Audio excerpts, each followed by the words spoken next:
And Amazon also under fire for paying zero federal tax last year. And they're also going to be dodging the tax bill again this year. Development involving Donald Trump's taxes. He's paid nothing in federal taxes. I know people that are making a tremendous amount of money and paying virtually no tax. That we'd all agree that the present tax system ain't fair. And it's costing the government billions. Welcome back to the channel. I'm Zane Van Gogh, and you're watching Minding Your Business, where what we focus on grows. As you know, tax season is upon us, and during this video, I want to explain how you can legally avoid taxes as an LLC structured business, and some key things I want you to be mindful of during this tax season that many tax professionals may not even know themselves. So make sure you follow through to the end.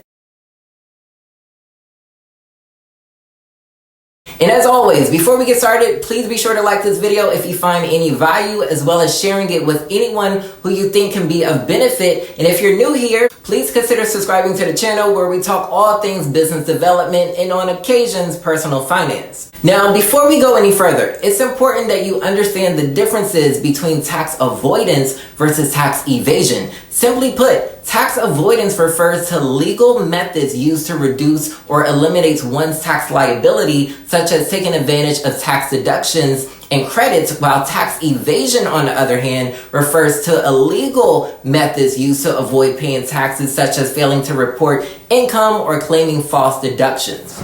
Now, for those of you who are unaware, an LLC is considered a pass-through entity by the IRS, which means the LLC itself isn't taxed, or in other words, the LLC doesn't have to pay federal income taxes. In fact, the taxes are passed through to the owners of the LLC, who are subjected to self-employment taxes. So again, the LLC itself does not pay taxes on its income. Instead, the income is passed through to the individual owners, formerly known as members, who reported on their personal tax returns, and all owners must pay self-employment taxes individually, which is 15.3%. This is the Social Security and Medicare taxes that must be paid by self-employed individuals, which is usually withheld from an employee's paycheck. See, as an employer, we are responsible for the entire cost, which can be a lot of money. And for this reason is why many profitable LLCs elect to be taxed as an S corporation. And for clarification, an S corp is a tax structure, not a legal entity.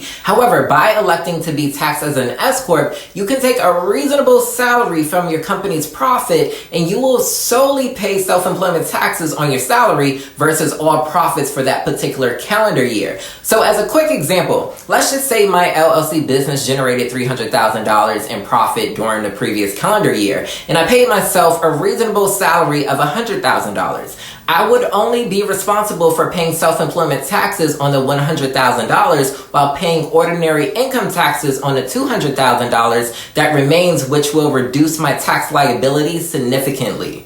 Now, to elect to be taxed as an S corporation, you must have less than 100 members, which is referred to as shareholders under the S corp, offer one class of stock, and must be located within the United States. If your entity meets these qualifications, you will be eligible to make the switch by completing Form 2553, Election by a Small Business Corporation, which can be found on an IRS website and must be submitted no later than March 15th of the following year. And aside from switching as an S corp, which is super beneficial in taking advantage of business write-offs, which are expenses that a business can deduct from its income to include employee salaries, rent payments, travel expenses, marketing and advertising fees, professional services, and much more, businesses can also take advantage of depreciation by writing off the cost of assets over time, such as equipment, vehicles, and even real estate. And speaking of real estate, really quickly, this is considered a long-term asset that can be depreciated over a period of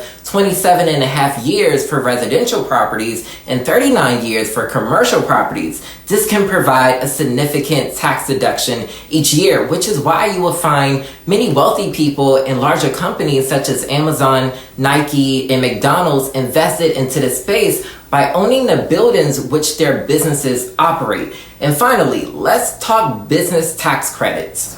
Business tax credits is something that many small business owners are completely unaware of, and many tax professionals won't mention unless they have actual work experience with small businesses. However, tax credits are reductions in the amount of taxes a business owes. They are different from deductions, which lowers the amount of income subject to taxes. And business tax credits can be divided into two categories. The first is refundable and the second is non-refundable. Non-refundable credits can only be used to offset a business income tax liability. Any remaining credits may be carried forward to future tax years, while refundable credits can be used to offset a business income tax liability, and if the credit exceeds the liability, the business can receive a refund for the difference. Now, some common examples of business tax credits that are available may include research and development credit, which is for businesses that invest in research and development as part of their operations. They can possibly claim a credit for a portion of those expenses. Secondly, the work opportunity tax credit, whereas a business that hires employees from certain targeted groups such as veterans or individuals receiving government assistance